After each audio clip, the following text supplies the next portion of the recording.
ابھی دیکھ لیں حال ہی میں آپ کے وہ سارے پول کھل گئے. وہ لیبیا میں ایک مسافر کی سٹوری عام ہوئی, واللہ عالم ہمیں کوئی پتہ نہیں ہے کہ اس کے پیچھے کیا حقیقت ہے. وہ اس مسافر اور پائلٹ کی ملی بھگت ہے یا واقعی اوریجنل ہے. ہمارے پاس تو کوئی انسٹرومنٹ نہیں چیک کرنے کا, کیونکہ وہ پائلٹ جو تھوڑی دیر پہلے تک تو اس کو بٹھانے کے لیے تیار نہیں تھا, ایک دفعہ جہاز واپس آیا اس کے ساتھ تصویریں کھنچوا رہا ہے. تو ایسی کون سی چینج آ گئی ہے, واللہ عالم ہمیں نہیں پتا. چلیں ہم ان کے کہنے پہ اسے کرامت مان لیتے ہیں. اس طرح کی کرامت تو ہو سکتی ہے کہ اللہ تعالیٰ کسی کے ساتھ کوئی حوصلہ افزائی کا معاملہ فرمائے, اس پر اپنا کرم فرما دے, اس کا اکرام کرے. کر کے اس نے بھی کچھ نہیں دکھایا. اس نے یہ نہیں کہا کہ بھی جہاز واپس آ کے مجھے لے جائے گا, میں نگاہ ماروں گا تو دوبارہ واپس آئے گا. لیکن یہ بھی میں اس کو صحیح مانتے ہوئے کہہ رہا ہوں, واللہ عالم کہ دوسری طرف کی بات درست ہو جو کہہ رہے ہیں کہ وہ وہاں کی جو ایئر لائن تھی وہ آلموسٹ کنگال ہونے کے قریب تھی, تو یہ سارا ڈرامہ رچایا گیا. عین ممکن ہے, مسلمانوں سے کچھ بھی آپ ایکسپیکٹ کر سکتے ہیں. لیکن چلے اسے ٹھیک مانتے ہوئے بھی, تو اس سے بڑی کرامت تو ہندو کے ساتھ ہو گئی ہے. ایئر فلائٹ جو 171 ہے, اس میں 11 نمبر جو سیٹ تھی, 11ویں والے سرکار نہیں, 11 نمبر سیٹ, اس پہ جو شخص بیٹھا ہوا تھا وہ 242 مسافروں میں سے اکیلا بندہ بچا ہے, اور وہ ہندو ہے. تو یہ تو اس سے بھی بڑی کرامت ہو گئی ہے. تو وہ کسی کے ساتھ بھی ہو سکتی ہے. اس قسم کا معاملہ کسی کے بھی ساتھ ہو سکتا ہے. اس کو جان بوجھ کے کوئی اس طریقے سے دیو مالائی قصے کہانی بنا کے پیش کرنا, ویسے اس کی بھی ٹیکنیکل ریزن ہے. اللہ تعالیٰ نے جس کی موت مقرر کی ہوئی ہے وہ تو آ کر رہے گی. باقی دنیاوی اسباب بھی اللہ تعالیٰ نے رکھے ہوتے ہیں. وہ جس جگہ پہ بیٹھا تھا نا, وہ جہاز کا سب سے مضبوط ایریا ہوتا ہے, فیوزلاج اور اس پر کا جوائنٹ, ایگزیکٹلی اس جوائنٹ کے فوراً بعد وہ بیٹھا ہوا تھا.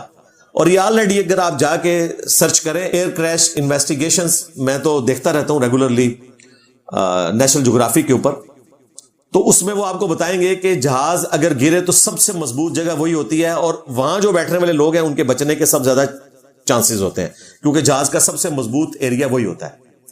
اور وہ بندہ اسی جگہ پہ بیٹھا ہوا تھا, اور بائی چانس رائٹ والا حصہ جو ہے میڈیکل کالج کی بلڈنگ پہ لگا, اور لیفٹ والا حصہ جو ہے وہ اس کے گراؤنڈ فلور پہ جا کے لگا. اور اس نے چونکہ سیٹ بیلٹ بھی باندھی ہوئی تھی, ابھی تازہ تازہ فلائٹ اڑی تھی, تو وہ امپیکٹ برداشت کر گیا.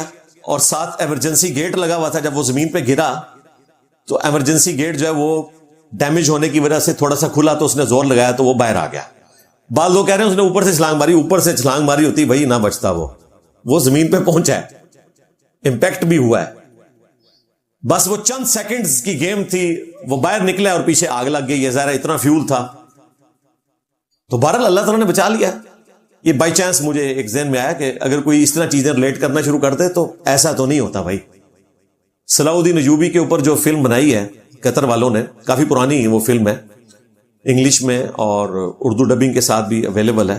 اس میں آپ دیکھیں کہ ایک اس زمانے کا جذباتی قسم کا مسلمان آ کے صلاح الدین ایوبی کو کہتا ہے کہ جی آپ بزدلی نہ دکھائیں, اللہ کی مدد ہمارے ساتھ آئے گی, آپ حملہ کریں. تو صلاح الدین ایوبی نے بڑی اچھی بات کی کہ اللہ کی مدد تو پہلے بھی ہمارے ساتھ تھی, لیکن اللہ کی مدد جسے تم سمجھتے ہو وہ اللہ کی مدد اس طریقے سے نہیں آتی ہے. ہم ہمیشہ شکست کھاتے رہے ہیں, 90 سال ہو گئے ہیں یروشلم کرسچنز کے قبضے میں ہے. جب تک میں اپنے فوجیوں کے لیے ریسورسز کو مینیج نہیں کروں گا, ان کے پانی کا بندوبست نہیں کروں گا, حالات و واقعات کو نہیں دیکھوں گا, اس طریقے سے میں ان سے جنگ نہیں کر سکتا. جس طرح پہلے لوگ ہارتے رہے تو ہم بھی اسی طریقے سے جنگ ہار جائیں گے. مجھے چیزوں کو مینیج کرنا ہے.